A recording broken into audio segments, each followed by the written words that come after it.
Hello everyone, this is Mrs. Hodges from North again, and I wanted to make sure that you're aware of, I guess, one of the oldest free ebook platforms, at least that I know of. It's called Project Gutenberg. I'm going to show you how to get there and tell you a little bit about it. So the first thing you need to do to access the free ebooks is to type in Project Gutenberg into your search bar. So I'm going to zoom in a little bit here and let you see how to spell that. In case you have any question. I'll leave it there for just a second. Once you do that, then you just need to click to search. That will take you to the very first link.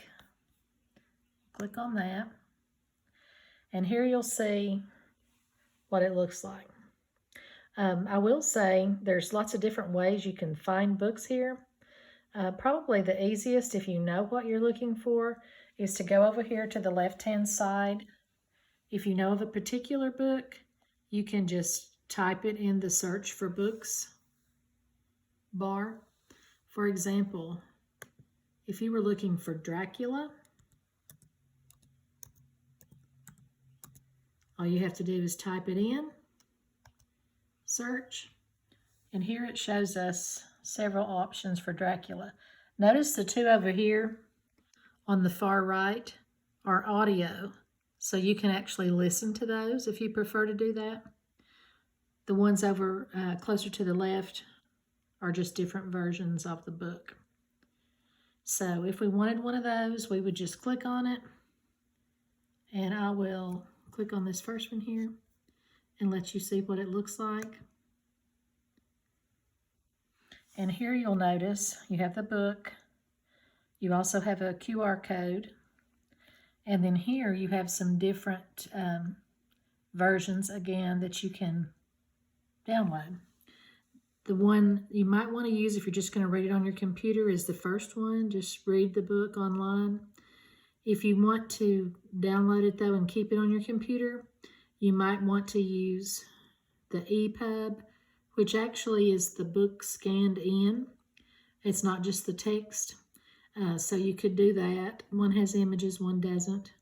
You can also see that there are Kindle versions. So you have lots of different options there. All right, let's go back.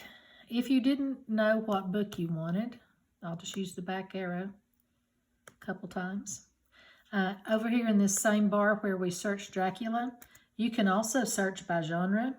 I know that Mrs. Harris from South talked to you about genre a little bit in one of the other videos on this channel. So let's say that you really like fantasy. So I'm going to type in fantasy and search it. And it'll bring up a wide variety here. You can just scroll through and look. Also, if you notice over here down at the bottom, it says displaying results 1 to 25, then you can go next and it's got lots more. So let's just look here a little bit. We'll look at some of the selections. Over here you have things like the works of Edgar Allan Poe, Alice's Adventures in Wonderland, Peter Pan, Wonderful Wizard of Oz. You have Gulliver's Travels. You have The Wind in the Willows. You have The Legends of King Arthur. So you have lots of different selections. Again, to read one, you just click on it. These are books that you might have thought, well, I'm going to steer away from Project Gutenberg because it's mainly old books. It's not the newest books that have been published, but it is classic books.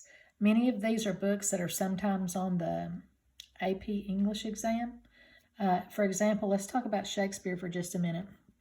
Let's say we wanted to go and find what is available by Shakespeare.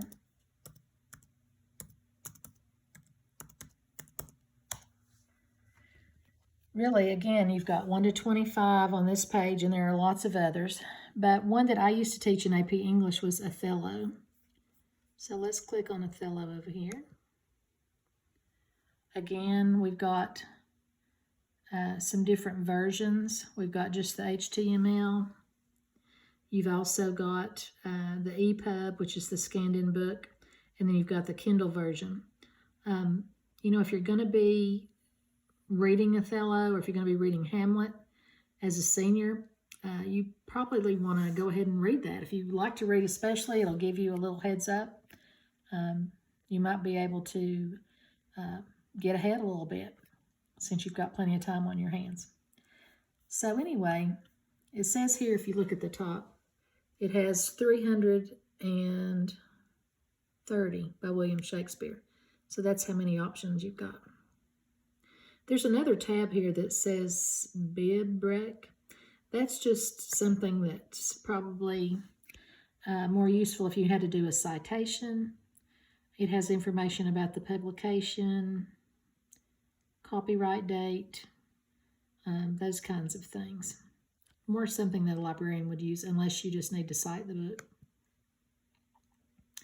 So that's a little bit about Project Gutenberg. Don't shy away from it just because you think it's old books.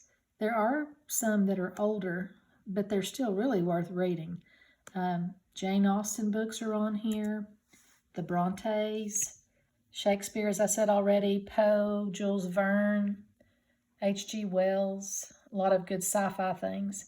So if you're interested, look up Project Gutenberg and have fun reading. Stay safe.